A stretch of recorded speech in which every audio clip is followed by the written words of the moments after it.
하나님 나라의 백성인 하백 여러분, 하백의 성경 아카데미에 오신 것을 환영합니다. 이 시간은 지적인 독서법 7번째 강의 시간입니다. 우리는 지금 분석하며 읽기 3수준의 독서에 들어와 있습니다. 거기에 7장에 해당되는 책을 꿰뚫어 보기가 이 시간의 주제입니다. 몇 번에 거쳐서 계속 말씀드리고 있습니다만은 우리가 수준을 얘기할 때 모티머 애들러는 3수준은 1수준과 2수준이 이미 바탕에 깔려 있다는 전제에서 3수준입니다. 또한 우리가 수준에서 단계를 얘기하고 있습니다만 마찬가지죠. 2단계를 하게 되면 1단계를 밑바탕에 깔고서 2단계를 얘기하는 것이지 2단계로 바로 건너뛰지는 않는다는 사실을 점증적 특성으로 놓치시면 안 됩니다. 분석하며 읽기에서 이 시간에는 책을 분류하기에 이어서 책을 꿰뚫어 보기입니다. 책의 앞뒤 표지 사이에 들어있는 그 내용들은 분명히 숨겨진 어떤 뼈대를 가지고 있겠지요.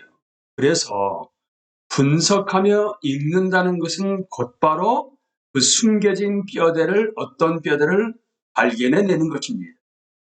그러니까 책의 모양새를 하게 되면 사실은 뼈에 살을 붙이고 또한 그 살에 옷을 입힌 것이라고 말씀드릴 수가 있습니다. 다르게 설명드리게 되면 엑스레이를 찍듯이 꿰뚫어 보면서 어떤 책이나 그 구조를 파악하는 것이 그 책을 이해하기 위한 필수 작업입니다. 먼저 그 책의 구조를 파악하는 것이 그 책을 이해하기 위한 필수 작업이라는 사실입니다. 우리는 이제 1원칙에 이어서 분석하며 읽기의 제1단계의 2원칙, 3원칙을 우리가 찾아나갑니다. 1원칙이 책의 종류, 책의 주제에 따라서 분류하고 읽는 걸 하게 되면 거기에 따라서 2원칙, 3원칙은 다르게 적용시켜야만 합니다. 우리가 읽을 만한 가치가 있는 책이라 하게 되면 어떤 책이든지 간에 책의 통일성이 있고 또한 그 안에 부분적으로도 잘 구성되어 있습니다. 제2원칙은 통일성으로 얘기할 수 있는데요. 전체 내용이 무엇에 관한 것인지 최대한 간략하게 이야기해 보는 것입니다. 저자가 무엇에 대해 썼느냐, 무엇을 다루려고 하고 있는 것이냐, 주제가 무엇이고 요점이 무엇인지를 찾아낸다는 뜻입니다. 책으로서나 예술작품으로서 좋으면 좋을수록 완벽에 가깝고 훨씬 더 통일성을 띠게 됩니다. 그래서 독자인 우리가 책을 읽고 난 다음에 무엇인지는 알겠는데 도대체 설명을 못하겠다 라고 말한다 하게 되면 그것은 사실상 엉터리라고 얘기할 수가, 이렇게 말씀드리면 이해하지 못했고 전체적인 내용이 뭔지를 모르겠다는 것입니다. 이어지는 3원칙은 책 전체 안에 있는 주요 부분들을 찾아서 그 부분들이 어떤 순서에 의해서 전체적으로 어떻게 구성되어 있는지를 파악하는 것입니다. 흙을 파고 난 다음에 숲 안에 나무들이 어떻게 배치되어 있는지를 파악하는 것과 비슷한 논리입니다.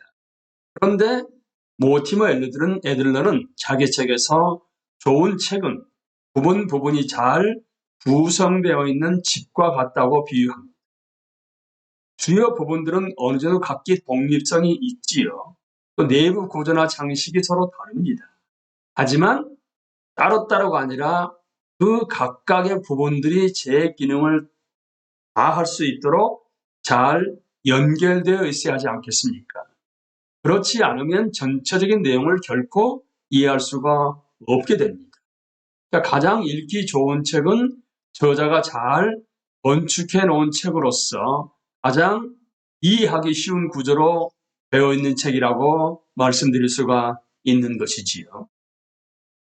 그래서 훌륭한 책들은 읽기가 쉽습니다.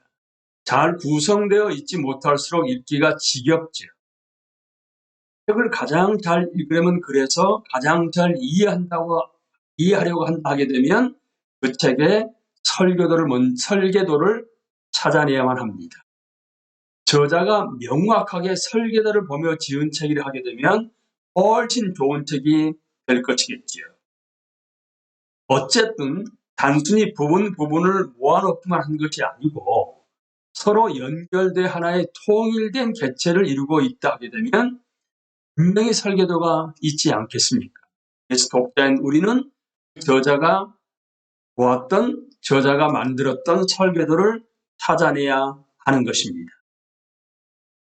책의 통일성, 줄거리와 구상을 우리가 파악하는 것은 이야기는 일관되게 전개되는 줄거리, 모든 장면을 한꺼번에 엮거든 줄거리란 굵은 실이 있습니다. 연결시키고 있는 거죠. 그러니까 줄거리를 알고 줄거리를 통해서 전체 이야기의 일관된 흐름을 알게 되면 각 부분들이 어디에 속하는지를 잘 알 수 있습니다. 때로 저자들은 서문에서 자신들이 앞으로 전개해 나갈 통일된 흐름을 미리 알려주기도 합니다. 사실 통일성을 부여하는 것은 저자의 책임이죠. 하지만 저자가 만들어준 안내도를 따라가되 통일된 흐름을 찾아내는 것은 결국 독자인 우리의 책임이라는 점을 명심해야만 합니다. 그러니까 통일성을 띠는 큰 줄거리는 사실상 독자에 따라서 다양하게 이야기할 수가 있게 되고요. 결코 거기에 정해진 방법은 없습니다. 책을 읽는 사람은 다르지만 책은 똑같은 책이지 않겠습니까? 그렇다게 되면 누구나 정확한지 내용에 충실한지를 파악할 수 있는 객관성이 있지요. 다양한 내용을 꿰뚫고 요점을 정리하는 기술이 중요한데요. 전체에 통일된 큰 줄거리를 파악하게 되면 전체를 구성하고 있는 주요 부분들은 저절로 분명해지게 됩니다. 그러나 부분적인 또한 내용을 잘 모르게 되면 전체를 이해할 수가 없는 것이지요. 그러니까 전체 안에 큰 줄기와 함께 전체를 구성하고 있는 주요 부분과의 그 관계까지를 다 파악해야지만이 사실은 전체를 이해했다고 얘기할 수가 있습니다. 제2원칙은 그래서 통일성에 중점을 두고 있다 하게 되면 제3원칙은 통일성 안에 있는 부분들의 다양성을 뛰어넘어서 어떻게 통일성하고 연결되는가를 파악하는 것입니다. 그러니까 각각의 부분들은 또한 제각기 그 안에서 통일성과 다양성을 지니고 있는 작은 전체로 보는 것이 또한 바람직합니다. 그러니까 만약에 어떤 책이 1부로부터 5부로 되어 있게 되고 또 일부 안에 크게 X, Y, Z로 나눠지게 되고 그 X에서 얘기하고 있는 주요 내용은 A, B, C, D다 이런 식으로 구분이 될 수가 있게 되고요. 이렇게 설명을 할 수 있어야지만이 그 책을 구조를 파악하고 이해했다고 얘기할 수가 있습니다. 책을 잘 읽는 사람들은 습관적으로 그리고 쉽고 자연스럽게 이런 식으로 읽습니다. 이런 내용들을 모두 어떤 쪽에 적지도 않고요. 읽으면서 중얼거리지도 않을지라도 그렇게 파악을 합니다. 하지만 그 책의 구조를 설명해 보라고 하게 되면 대략 이 공식처럼 이야기하게 될 것입니다. 정도의 차이는 있을지라도 원칙은 원칙입니다. 거의 완벽하든 대충이든 이 원칙을 따르는 방법은 독자로서리가 알아둬야만 합니다. 중요한 것은 읽는 사람이 스스로 그 책의 윤곽을 그려보는 것입니다. 그러니까 저자는 책을 잘 쓰기 위해서 윤곽을 미리 잡았습니다. 하지만 독자는 우리가 책을 잘 읽고 이해하기 위해서 윤곽을 반드시 파악해야만 하는 것입니다. 좋은 책은 겉으로 구분된 것보다 훨씬 튼튼한 구상을 가지고 있습니다. 우리는 겉으로 드러난 구조에 만족하지 말고 그 속에 있는 진짜 구조를 발견해내야 합니다. 진짜 구조를 찾아내는 것은 정말로 중요한 일입니다. 누구에게는요? 어떤 책의 주제나 요점을 정확하게 짚어낼 수 있다 해도 왜, 그리고 어떻게 그 이야기가 사실인지를 보여주기 위해서는 우리가 조금 더 연습을 해야만 합니다. 책의 부분적인 윤곽을, 그리고 그것을 어떻게 주제와 연관되어 전개되는지를 밝히는 것은 그 책에서 일관되게 흐르는 큰 줄기를 파악하는 데 도움이 됩니다. 다시 한번요. 책의 부분적인 윤곽을, 그리고 그 부분적인 윤곽이 어떻게 주제와 연관되어 전개되고 있는가를 밝히는 것은 그 책에서 일관되게 흐르는 큰 줄기를 파악하는 데 도움이 됩니다. 자, 읽기와 글쓰기의 상관관계는 마치 가르침과 배움의 상호관계하고도 맥을 같이 합니다. 우리가 서두에 처음에 강의에서 나왔던 것처럼 볼을 던지는 투수가 있고 볼을 받는 포수가 있다 하게 되면 그 던지는 구종, 부위에 따라서 받는 방법이 다르지 않겠습니까? 또한 그거를 타자는 공을 치게 되고, 그리고 타자가 친 공을 받아내야 되는 내야수나 외야수들은 바로 공이 어디로 어떻게 움직일지를 알고 가서 받아야지 않겠습니까?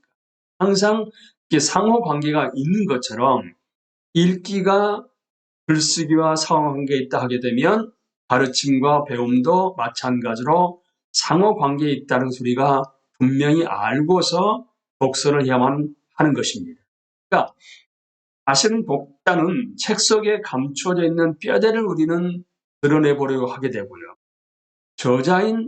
저자들은 그 앙상한 뼈대에 근사하게 살을 입히려고 합니다. 왜 그래야 할까요? 왜 지식을 체계적으로 전달하는 책은 주제의 윤곽만 보여주지 않고 저자는 살을 붙여야만 할까요? 사실 윤곽을 자세히 설명해주는 살은 없어서는 안 될 본질적인 차원의 것입니다. 아무리 자세한 윤곽이라도 살을 붙이지 않게 되면 생명이 없는 책이나 마찬가지입니다. 그래서 좋은 글을 쓰려 하게 되면 통일성, 명확성, 논리성이 잘 갖추어져야 합니다. 통일성을 갖춘 책이라 하게 되면 통일성이 독자의 눈에 띄어야 하겠지요. 그리고 명확성과 논리성이 있다고 한다게 되면 부분적으로 연결되어 있는 내용을 구분할 수 있어야 합니다. 사실 윤곽이 뚜렷하게 되면 내용을 명확히 이해할 수 있고 거기에 부분적인 내용이 잘 배치되어 있다게 되면 논리적으로 이해하기 쉽습니다. 이제 4원칙으로 넘어갑니다. 4원칙은 저자의 의도를 찾아라는 얘기인데요. 제4원칙은 저자가 풀어가려는 문제를 정확하게 독자가 찾아내는 것입니다. 그러니까 저자는 물음을 던지는 데서 책을 시작한다 하게 되면 그 책 속에 그 물음에 대한 답이 들어있지 않겠습니까? 그러니까 저자는 하나의 결실인 답안을 보여주는 것이지만 물음은 무엇인지 가르쳐주지 않을 수도 있습니다. 그러니까 답안을 보여주지만 어떤 질문, 어떤 물음에 대한 답인지는 물음 자체를 얘기하지 않을 수 있다는 얘기가 되는 겁니다. 그래서 독자인 우리는 가르쳐주든 안 가르쳐주든 정확하게 그 저자가 어떤 물음을 놓고서 지금 책을 써나가고 있는 것인지를 파악하는 것이 독자인 우리의 과제입니다.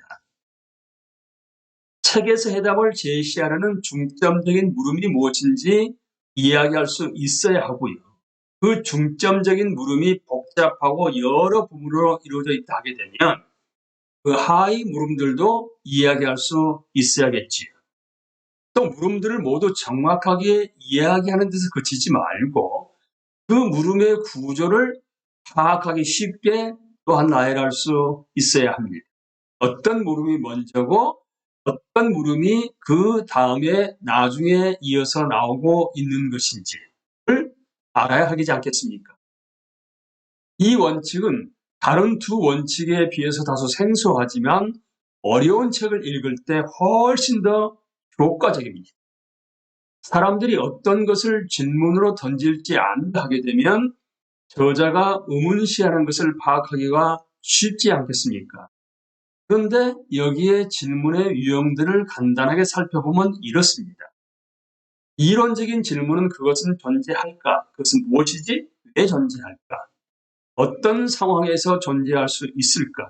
그 목적은 무엇일까? 어떤 결과를 가져올까? 어떤 성격을 지니고 있을까?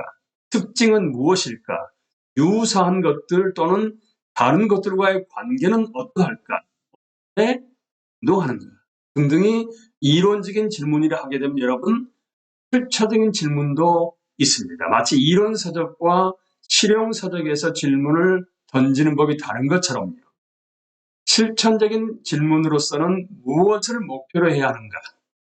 그 목적을 이루기 위해 어떤 방법을 선택해야 하는가? 특정한 목적을 이루기 위해 무엇을 어떤 순서로 해야 하는가? 이러한 조건 속에서 무엇을 하는 것이 옳은가? 또는 무엇을 하는 것이 더 좋은가? 이렇게 하지 않고 저렇게 하려면 어떤 조건 속에서 하는 것이 더 좋은가? 라는 실천적인 질문들을 놓고서 저자는 책을 써나가고 있습니다. 이제 정리를 해보신다 하게 되면 분석하며 읽기의 제1단계의 4가지 원칙들을 하나의 목적을 위해서 연합되는 한 덩어리 원칙으로 우리는 인식해야 합니다. 이 원칙들을 한꺼번에 적용하게 되면 독자인 우리는 그 책의 구조를 알게 되는 것입니다. 그런데 여기서 우리가 놓치지 말 게 뭐냐 하게 되면 단계란 말을 얘기했기 때문에 혹시나 시간적인 순서로 이해할 수 있겠습니다만은 그런 의미를 가진 단계란 뜻은 아닙니다. 책을 잘 읽는 사람은 한꺼번에 이 모든 단계를 거치면서 읽는 것입니다. 그렇지만 책의 구조를 알아야만 책을 분석하며 읽을 수 있는 단계란 점은 우리가 명심해야 하는 것이지요. 다른 말로 하게 되면 4가지의 원칙을 따르게 되면 그 책에 대한 기본적인 질문에 답을 할 수가 있습니다. 전체 내용이 무엇에 관한 글인가? 그 책의 주제를 찾아내게 되고 저자가 어떻게 주제에 이은 부제와 세부적인 내용을 통해서 그 주제를 논리 정연하게 전개해 나가고 있는지를 파악할 수가 있게 됩니다. 자, 다시 한번 정리를 합니다. 분석하며 읽기의 1단계는 무엇에 관한 책인지를 알아내는 것입니다. 무엇에 관한 책인지를 알아내기 위해서 우리는 1원칙, 2원칙, 3원칙, 4원칙이 1단계에 들어있는데 각각을 다시 한번 말씀드리게 되면 1원칙은 그 책의 종류와 주제에 따라서 분류하라는 것입니다. 그리고 1원칙에 따라서 2원칙은 분류된 상태에서 전체 내용이 무엇에 관한 것인지 아주 간략하게 이야기할 수 있어야 합니다. 통일성을 얘기한 거라고 말씀드릴 수가 있습니다. 세 번째는 부분적인 내용들을 순서와 연관성에 따라서 나열하게 되고 전체적으로 파악할 수 있도록 윤곽을 그려보라는 얘기입니다. 네, 두 번째 원칙이 제2원칙이 숲을 보는 걸 하게 되면 세 번째 원칙은 숲 안에서의 그 다양한 부분적인 부분들을 보면서 순서와 연관성에 따라서 나열한 것으로 끝나는 것이 아니라 두 번째 우리가 봤던 전체 숲하고 그 부분들의 나무들의 배치가 어떻게 서로 연결되는지를 파악할 수 있도록 윤곽을 그려보는 겁니다. 그럼과 동시에 우리는 4원칙이 뭐냐 하게 되면 이 저자가 도대체 답안을 제시하고 있는데 어떤 물음을 먼저 가지고 그 물음을 해결하기 위해서 답안을 제시하고 있는지를 명확하게 파악해 보라는 이야기입니다. 우리가 제3수준의 독서는 분석하며 읽기인데 이번 시간에는 분석하며 읽기의 1단계인 4원칙까지를 우리가 함께 공부를 했습니다. 그렇다게 되면 우리가 정경 읽기에 연결시켰을 경우에 과연 분석하며 읽기의 1단계인 4가지 원칙을 가지고 로마서를 우리가 나중에 공부를 해 나가겠습니다만, 우리가 교재로 선택한 티칭 로마서의 크리스토퍼 애쉬는 우리에게 뼈대를, 몸통을 이렇게 분류해서 얘기를 하고 있습니다. 마치 편지기 때문에 이제 겉표지와 맨 마지막에 있는 이 뒷표지가 있지 않겠습니까? 그것을 서론과 결론이라고 얘기하고 있게 되고요. 거기 안에 편지 안에 편지지에 글이 써져 있는 것을 몸통으로 얘기합니다. 그러면서 4가지로 구분을 해나가는데 서로 이게 따로따로가 아니라 연결되어 있다는 사실입니다. 로마서는 서신서요, 곧 선교를 위해서 로마 교회가 바울을 구원하라는 것이 바로 여기에 핵심적인 주제입니다. 그를 하게 되면 하나님 나라의 백성들이 먼저 은혜 안에 들어와야지만이 백성이 되는 것이거든요. 그 백성으로 산다는 것은 은혜 아래 살아가는 것입니다, 여러분. 은혜가 아니고서는 하나님 나라의 백성답게 살아갈 수 있지를 못합니다. 그리고 은혜 안에 살다 보게 되면 그 은혜가 넘쳐 흐르게 되지요. 그래서 믿지 않은 자에게도 하나님의 은혜가 넘쳐 흘러가게 됨으로 말미암아 전도가 되게 되고 선교가 되기 시작하는 것. 그래서 그 은혜가 넘쳐 흘러가서 다시금 은혜 아래 들어오게 되고 은혜 아래 살게 되는 공동체가 빚어지는 것이 바로 여러분 은혜로 말미암아 교회가 빚어지게 됩니다. 여기에 은근히 여러분 뭐가 깔려 있습니까? 은혜 아래 살다 하게 되면 들어와야지만 살지 않겠습니까? 하나님 나라의 백성이 되어서 은혜 아래 살게 되면 그 은혜가 우리를 통해서 흘러넘치는 것 여러분 전도와 선교입니다. 그래서 교회가 빚어지는 거기 때문에 사실 전체 주제가 사실은 사도 바울은 로마 교회를 통해서 스페인 선교를 하기를 원했습니다. 그래서 로마서에 쓰여졌다는 저자의 의도를 안다하게 되면 이렇게 크리스토퍼 애쉬가 우리에게 분석해서 제공하고 있는 것처럼 분석하며 읽기에 1단계 뼈대가 어떻게 구성되어 있고 거기에 그 안에 내용들이 어떤가를 대략적으로 연결 구조까지 파악할 수 있지 않겠습니까? 여러분, 지금 로마서에 이렇게 쓰여져 있다게 되면 우리 자신한테 이걸 연결시켜 볼 수 있지 않겠습니까? 여러분들은 은혜 아래 들어오셔서 살고 계신 것이지. 그게 여러분 바백, 하나님 나라의 백성이라고 말씀드릴 수가 있습니다. 하게 되면 이제 우리를 통해서 은혜가 넘쳐 흐르는 것이 주변의 전도와 선교로 이어지는 것이고 거기서 하나님 나라의 백성들의 공동체가 은혜로 말미암아 새롭게 빚어지게 되고 또다시 그 교회인 은혜 아래 살면서 은혜가 넘쳐 흐르게 되는 이게 하나님의 사역의 통로가 되어서 하나님 나라가 확장되는 데 쓰임받는 것 아니겠습니까? 우리가 이렇게 지적인 독서법을 배우는 것도 이런 목적이라는 것을 우리가 분명히 염두에 두고 은혜 아래 살아가게 됨으로 말미암아 은혜가 넘쳐 흐름으로 하나님 나라의 백성으로서 하나님 나라가 확장되는데 통로 역할을 여러분과 제가 올바로 수행할 수 있게 되기를 예수 그리스도 이름으로 기도합니다. 감사합니다.